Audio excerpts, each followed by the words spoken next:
Orang utan banyak ilmu pengetahuan, beraneka ragam satwa di seluruh Indonesia. Otan seotan selalu ceria, bermain dan bergembira, mengenal dunia binatang bersama si otan. Otan seotan selalu ceria, bermain dan bergembira, mengenal dunia binatang bersama si otan, bersama si otan.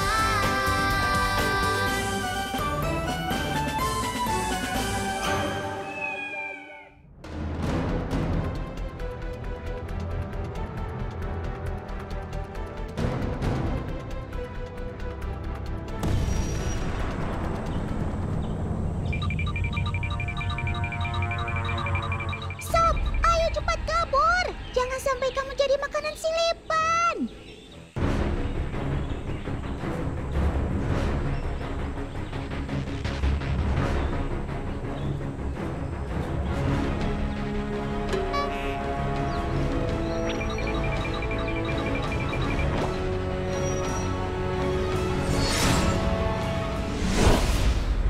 Wuhuu! Akhirnya kamu selamat, Sob. Yeay!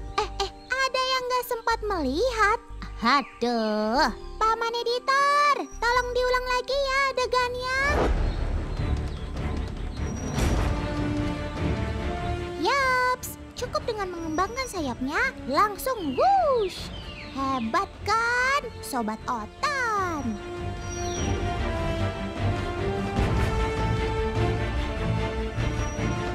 Siapa yang gak kenal dia? Coba acungkan tangan. Betul sekali, ia adalah si cicak terbang. Biasa juga disebut cekibar atau kelarap.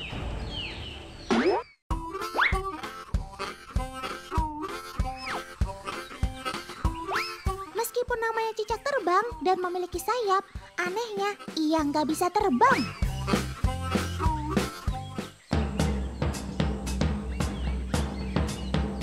Sayapnya hanya sebagai penyeimbang dan memperpanjang daya jangkau lompatannya saja, teman. Selain untuk melindungi diri dari musuh, sayapnya juga berfungsi untuk melompat dari satu pohon ke pohon lainnya.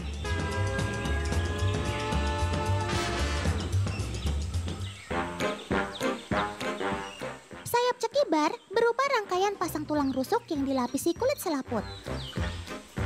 Membuatnya jelas berbeda dengan sayap pada burung.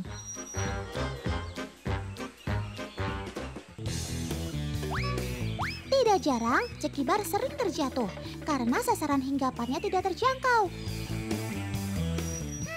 Kalau begitu bukan cicak terbang dong namanya, tapi cicak loncat.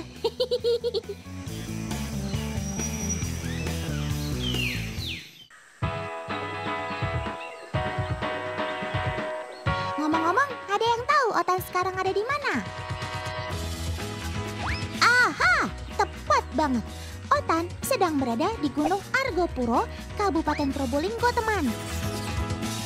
Shh, Otan bukan mau naik gunung, tapi mau ketemu sama penghuninya.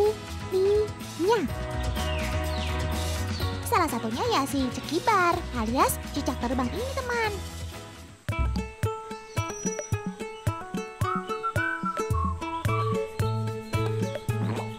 Sobat Otan ini memang sering dijumpai di hutan primer maupun sekunder. Bahkan di sekitar pemukiman yang terdapat banyak pohon.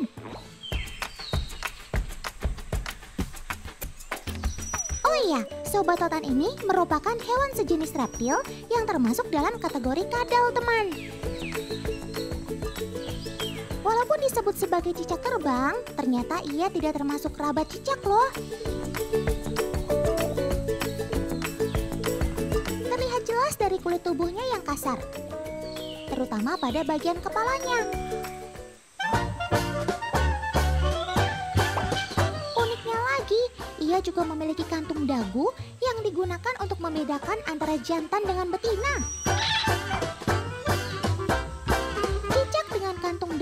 berwarna kuning itu menandakan bahwa ia adalah jantan. Sedangkan betina kebanyakan memiliki kantung dagu berwarna biru. Selain untuk menakut-nakuti musuh, kantung dagu ini juga berfungsi untuk menarik perhatian lawan jenisnya.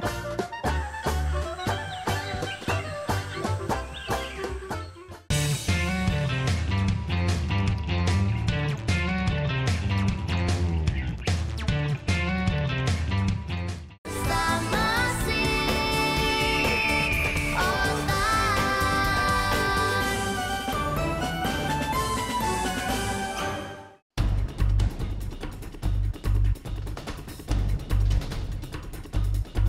Hehehehe, ada apa ini? Ada apa?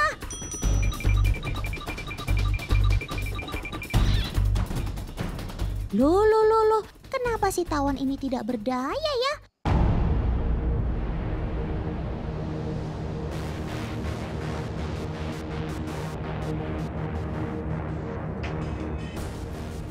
Padahal ukuran tubuhnya lebih besar daripada musuhnya. Seharusnya ia lebih kuat dong. Bukannya lemas letih lesu seperti itu.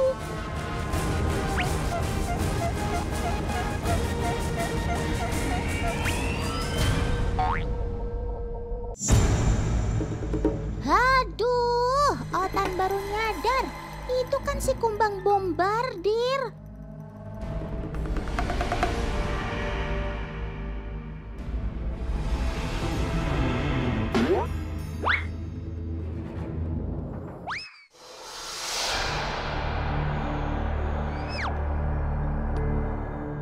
Sobat Otan yang ini memiliki pertahanan diri unik, teman.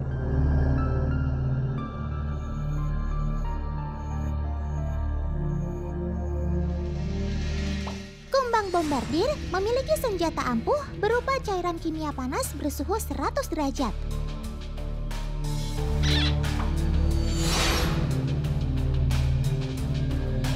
Ketika merasa terancam, ia akan menyemprotkan cairan tersebut dari bagian buntut yang disertai letupan seperti senjata yang membombardir lawannya.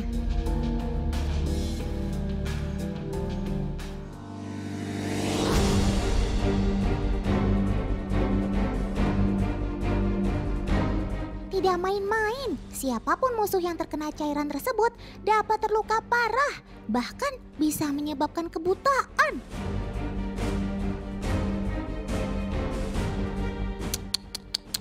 Pantas saja si tawon sampai KO begitu. Kandungan cairan tersebut merupakan campuran antara hidrokuinon dan hidrogen peroksida yang tersimpan dalam perutnya pada kantung yang berbeda. Saat dibutuhkan, ia akan menyemprotkannya secara bersamaan. Nggak kebayang deh kalau Otan terkena bomnya.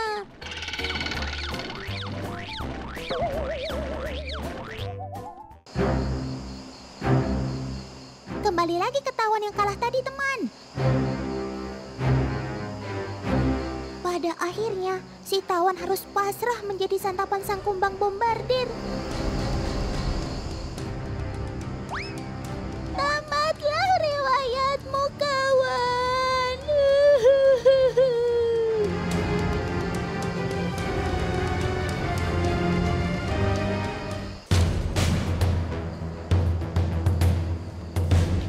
Walah dalah, ternyata bukan hanya tawon saja yang dapat dimangsanya. Cacing tanah pun tak luput jadi santapannya.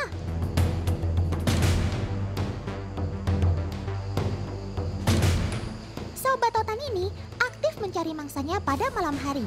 Namun, ia tidak menggunakan cairan bomnya itu untuk berburu, karena ia hanya menggunakannya untuk bertahan diri saja, teman.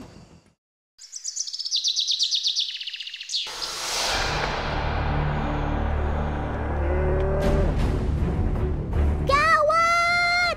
Penghuninya sudah mau kabur! Aduh, ayo dong Sob, balik lagi ke tempatmu. Aduh, benar kan? Nggak bisa lihat pintu terbuka, langsung deh pada keluar.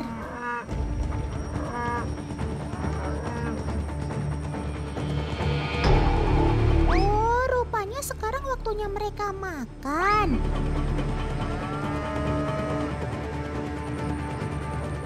Mereka pergi cari makan sendiri, teman. Mandiri banget kan? Namanya juga si Bubalus Bubalis alias kerbau.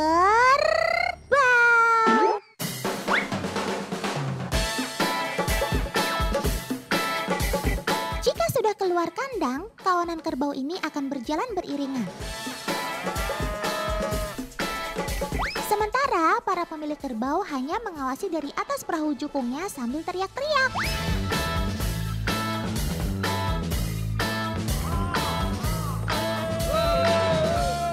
Wah, seru ya cara menggembalakannya.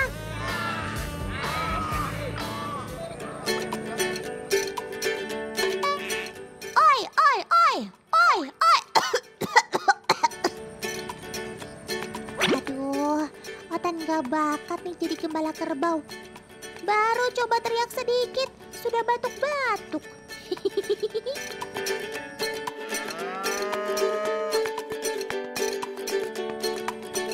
Kerbau-kerbau ini akan digiring menuju tempat mereka mencari makan yang lokasinya tidak jauh dari kandang.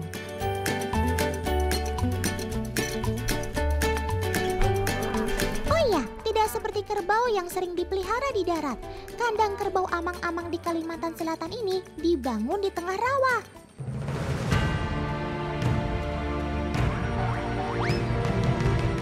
Lihat saja tuh, tanaman rumput rawa di sekitar sini sangat melimpah ruah.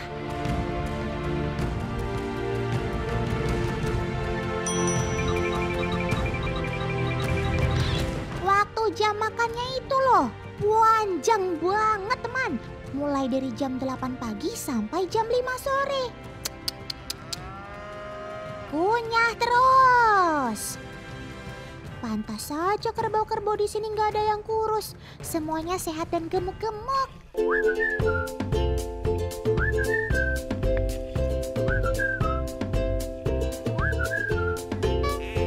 Dan yang pasti mereka juga bersih karena rajin mandi di rawa.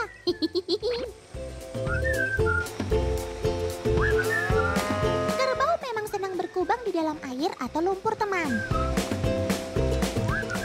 Bagi kerbau rawa, aktivitas ini bisa dilakukan sambil makan.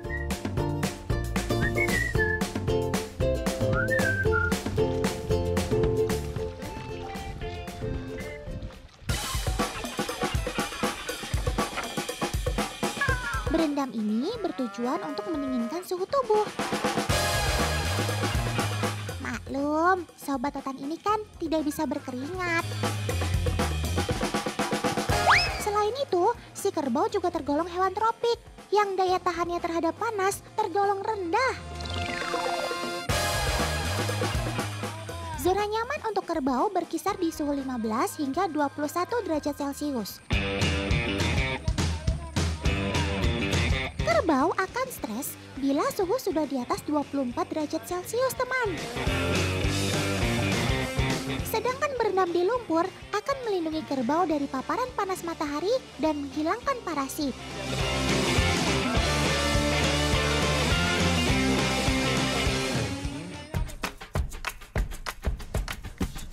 Ngomong-ngomong, kalian pasti sudah tahu kan kalau kerbau merupakan hewan memamah biak. Artinya, mereka akan mengunyah rumput selama puluhan kali sebelum akhirnya ditelan. Semakin tua usia kerbau, semakin lama pula mereka mengunyah rumput.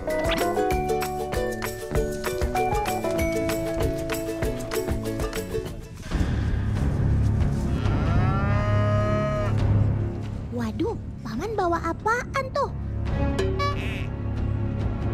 Ini kan alat semprot hama.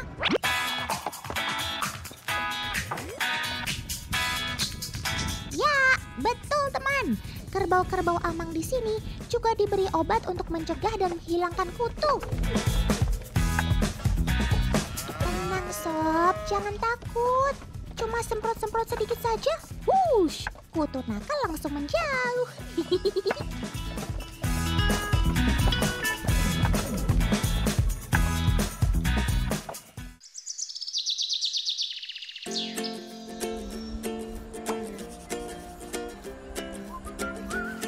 terjunan weh.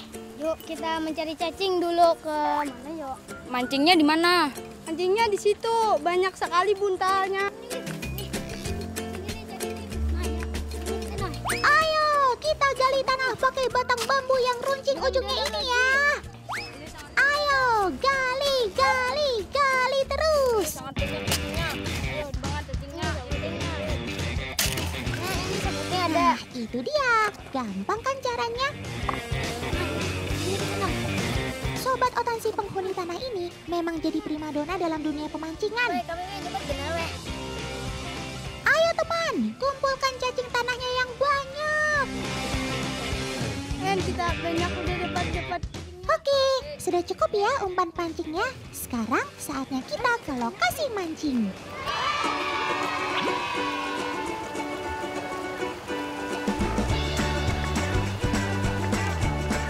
Wah, di sini rupanya sungai tempat mancing favorit teman-teman Otan.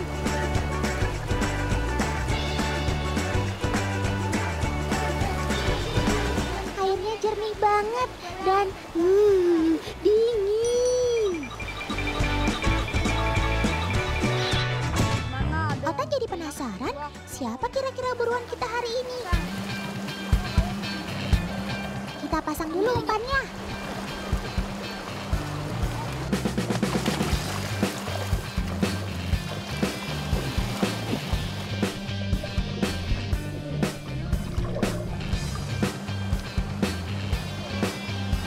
Yuhu, saatnya mancing mania. Ularnya banyak ah. Oh, banyak. Sampai benar. Wah, asiknya main air siang-siang begini. Otan mau ikutan juga dong.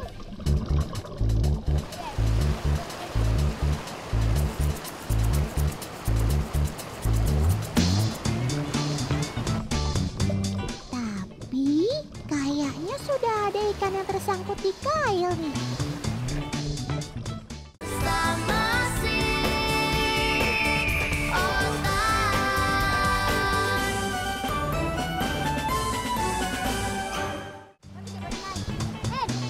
Yeay, betul kan?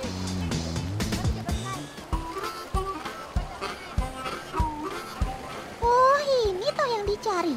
Ini si Otan sudah nggak asing lagi. Ini nah. Teman-teman di rumah juga tahu dong siapa dia.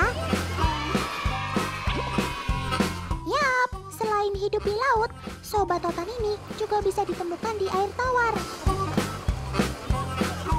Kenalkan, ini dia si ikan buntal air tawar.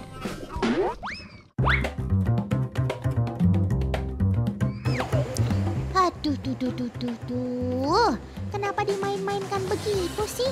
Lihat deh, kalau si buntal mulai stres atau terancam, ia akan mengembungkan tubuhnya seperti ini.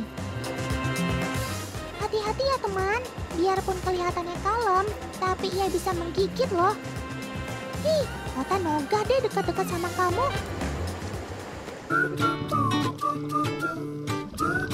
Teman, ada sekitar 40 jenis ikan buntal yang hidup di air payau dan 29 spesies lainnya asli penghuni air tawar. Ikan buntal air tawar ini dapat tumbuh antara 15 sampai 35 cm. Untuk bergerak, dia menggunakan 4 buah sirip yang terdapat pada dada, punggung, dan ekor.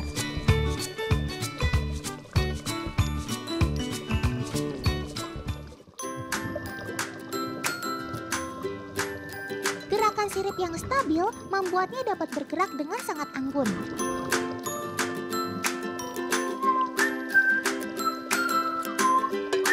Yang pasti, kelebihan istimewa dari si buntal, ia memiliki lambung yang dapat menggembung besar seperti bola.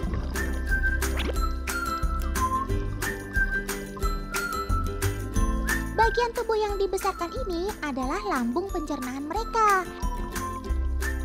Kalau sudah begini, maka predator akan sulit untuk memangsa mereka. Ikan yang pintar ya.